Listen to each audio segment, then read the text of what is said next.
নমস্কার বন্ধুরা, তোমরা সবাই কেমন আছো? ভালো আছো কি না? আর আমরা তো মোটামুটি ভালোই আছি। আর চলছে সব।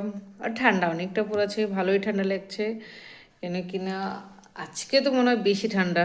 কেন কি ভালোই মানে মানে চাদর ছাড়া মানে ঠান্ডা জলে চান করা যাচ্ছে না, আর চাদর ছাড়া ঘুমানো যাচ্ছে না। তো এর যেহেতু মনে হচ্ছে যে হ্যাঁ, ঠান্ডাটা ভালোই পড়ে গেছে।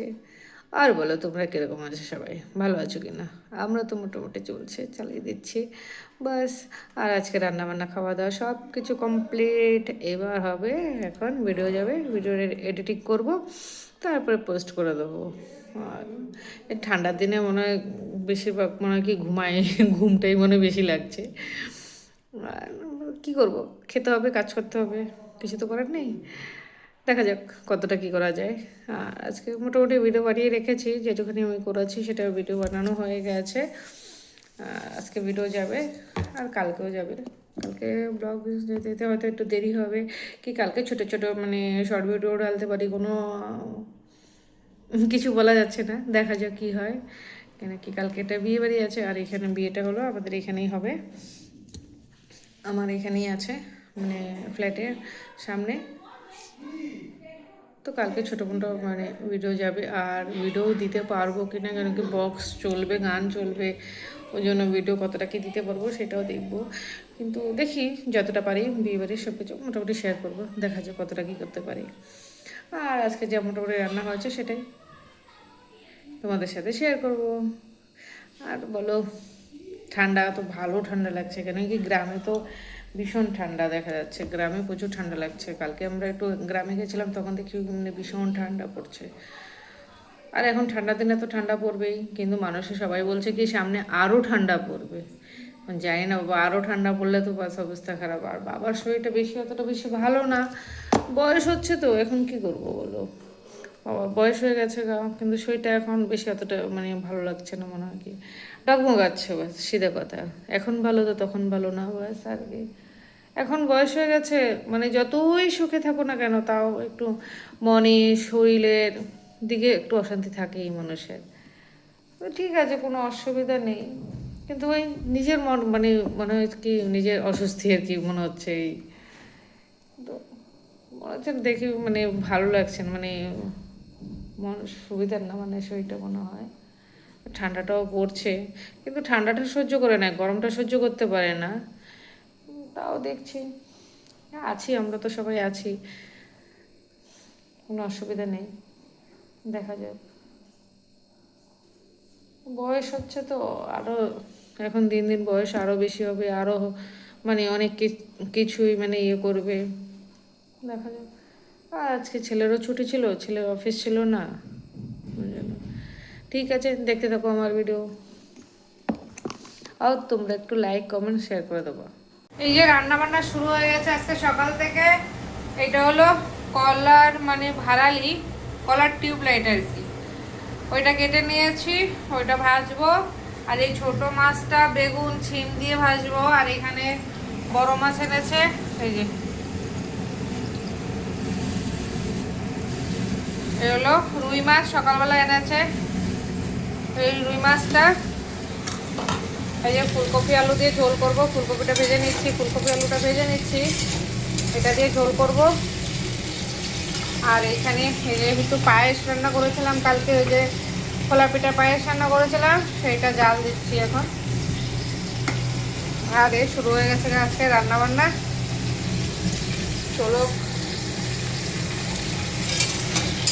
আবার আজকে বৃহস্পতিবার, কাজও আছে, পুজো আছে, অনেক ব্যাপার আছে। এই যে ভাড়ালি ভাজাটা হয়ে গেছে একদম। আগে লবণ মেখে রেখেছি, লবণ মেখে এখন এটাকে ভেজে নিলাম। একদম কোনো ময় মশলা কিছু না, একদম সিম্পল কাঁচা লঙ্কা দিয়ে ভাড়ালিটা ভেজে রেখেছি। আর এখানে দেখো ফুলকপি আলুটা ভাজা হয়ে গেছে, নামিয়ে রেখেছি। এইখানে আবার এই যে শিম মূলা আলু কেটেছি, এই যে এই ছোটো মাছ আর এই বেগুন দিয়ে ভাজবো, এসব দিয়ে ভাজাটা করবো আর কি। এই যে ছোট ছোট এগুলো খয়রা মাছ দিয়ে একদম শুকনো শুকনো ভাজা, সেই লাগবে খেতে। আর এই এখন ভাড়ালিটা নামিয়ে দেবো, এটা হয়ে গেছে। এই যে এখানে মাছটা ভাজা হচ্ছে, কেন কি শিম আর বেগুন দিয়ে ভাজা করব, মানে মাখা মাখা ভাজা হবে, ওই জন্য এই মাছটা দিয়ে ভাজা করব। এই খয়রা মাছ এগুলো। এই যে মেথি সম্বাদ দিয়ে শিমটা দেওয়া হয়ে গেছে।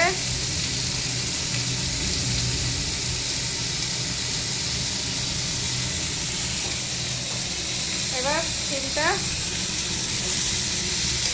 আগে একটুখানি ভেজে নেবো, তারপরে বেগুনটা দেবো।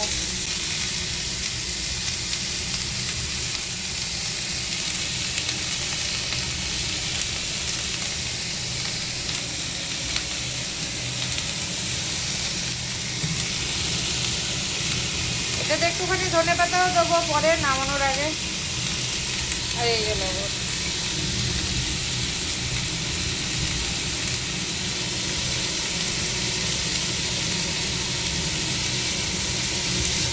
অল্প একটু মূলাও দিয়ে দিয়েছি, একটু আলুও দিয়ে দিয়েছি।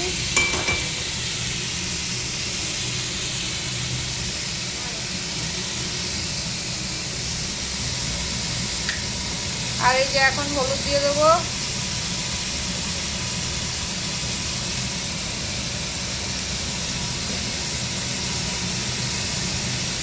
এটা একটুখানি ঢেকে দেবো।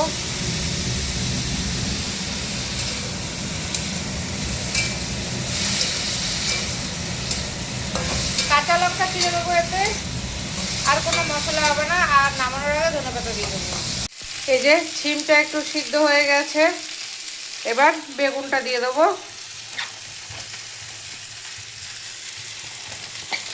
তাইলে বরাবর হবে না, তো বেগুনটা আগে দিলে বেগুনটা হয়ে যেত, শিমটা সিদ্ধ হতো না।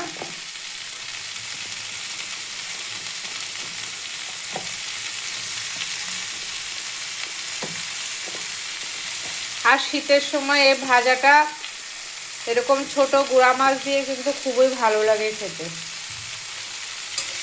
তোমরা কারা কারা খাও জানাবে তো, খাও কি না? আমরা তো খাই।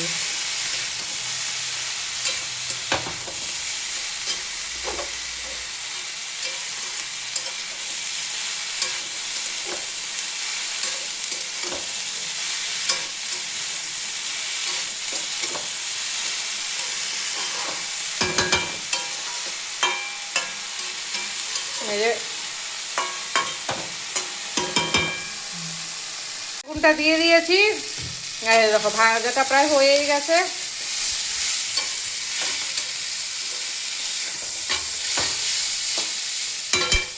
আর এখন এখানে এই যে মাছটা ভেজে রেখেছি সেই মাছটা দিয়ে দেবো। এরপরে নামানোর আগে একটুখানি ধনেপাতা কুচিয়ে দেবো, ব্যাস হয়ে যাবে ভাজা।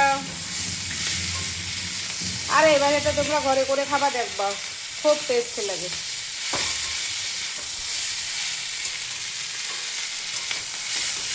শীতের সময় এই সমস্ত ভাজা খেতেই তো মজা। এই যে ধনেপাতা দিয়ে দিয়েছি, এখন এটাকে নামিয়ে দেবো, ব্যাস কমপ্লিট। ঝোলের জন্য মাছ ভাজা হচ্ছে, কপি আলু ঝোল হবে, সেই জন্য মাছটা ভাজা হচ্ছে।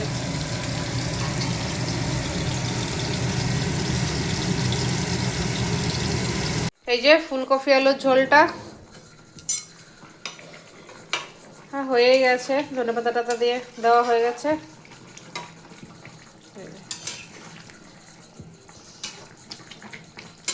পাতলা করে রুই মাছ দিয়ে মাছের ঝোল ফুলকপি আলু দিয়ে।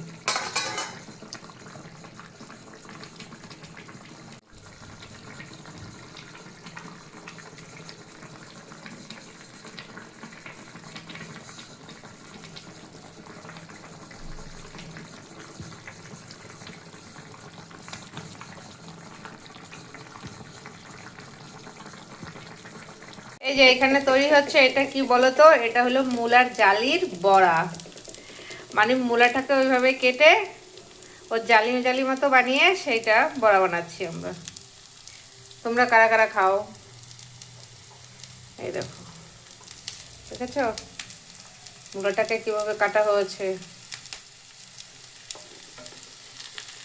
এই যে। এটা হলো হাতের কাজ বলতে গেলে, এই জালিটা বানানো।